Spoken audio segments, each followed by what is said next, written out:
भारत की 5 सबसे लंबी नदियां। कहते हैं नदियां सिर्फ पानी की धारा नहीं होती बल्कि ये जीवन की भी धारा होती है। भारत की पहचान उसकी नदियों से है। गंगा से लेकर ब्रह्मपुत्र तक ये नदियां लाखों किसानों की खेती, करोड़ों लोगों की प्यास और करोड़ों दिलों की आस्था से जुड़ी है। आइए आज जानते हैं भारत की 5 सबसे लंबी नदियों के बारे में। पहले नंबर पर है गंगा, भारत की जीवन रेखा, जिसकी लंबाई करीबन 2525 किलोमीटर है। यह उत्तराखंड से निकलकर यूपी, बिहार, झारखंड और बंगाल तक जाती है।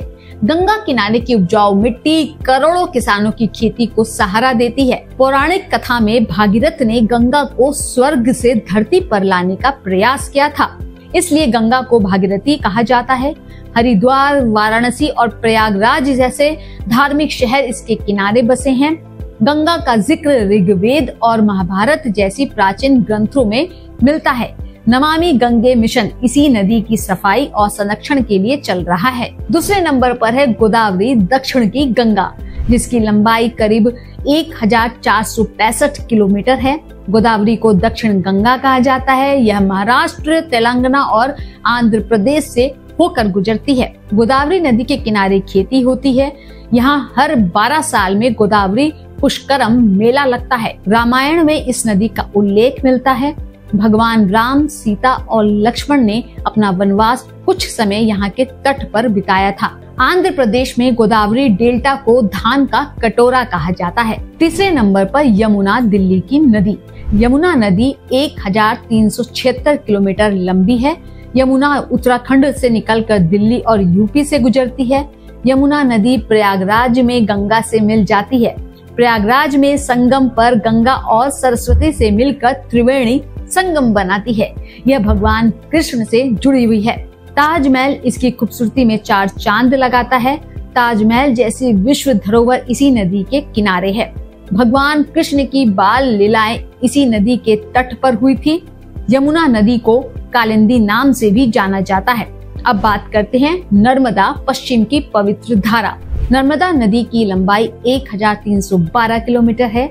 नर्मदा मध्य प्रदेश से निकलकर महाराष्ट्र और गुजरात से होते हुए अरब सागर में मिलती है। नर्मदा के किनारे ओमकारेश्वर जैसे महादेव के मंदिर है। नर्मदा नदी खेती व बिजली उत्पादन दोनों में अहम योगदान देती है। नर्मदा नदी को रेवा भी कहा जाता है। पौराणिक मान्यता है कि नर्मदा का दर्शन करने मात्र से पाप धुल जाते हैं। नर्मदा के किनारे किनारे पैदल यात्रा एक धार्मिक परंपरा है।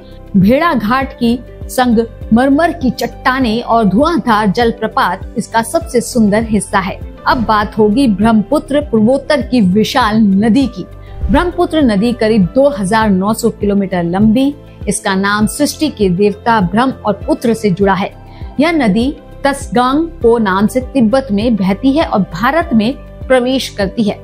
लंबी ब्रह्मपुत्र नदी तिब्बत से होकर भारत में 916 किलोमीटर बहती है। असम की धरती को उपजाऊ बनाने वाली यह नदी हर साल बाढ़ भी लाती है। माजुली दुनिया का सबसे बड़ा नदी द्वीप इसी नदी में है। ये नदियाँ क्यों खास हैं? ये नदियाँ सिर्फ पानी नहीं लाती बल्कि इतिहास, संस्कृति, आस्था और किसानों की आजीविका से जुड़ी हैं। इन नदियों के किनारे सभ्यताएं बसी, मंदिर बने, त्योहार मनाए जाते हैं और ये ही खेतों की हरियाली का राज है। अगर आप इन नदियों को देखना चाहते हैं तो मानसून से बचकर अक्टूबर से मार्च का समय सबसे बेहतर है। इस समय नदी उत्सव, मेले और धार्मिक कार्यक्रम इनकी सुंदरता को और बढ़ा देते हैं। अगर आपको ये जानकारी पसंद आई हो तो वीडियो को लाइक करें, शेयर करें और किसान इंडिया को सब्सक्राइब करना ना भूलें। सर का पसीना जब माथे को आता है वो किसान है जो अपने दम पर फसल को उगाता है।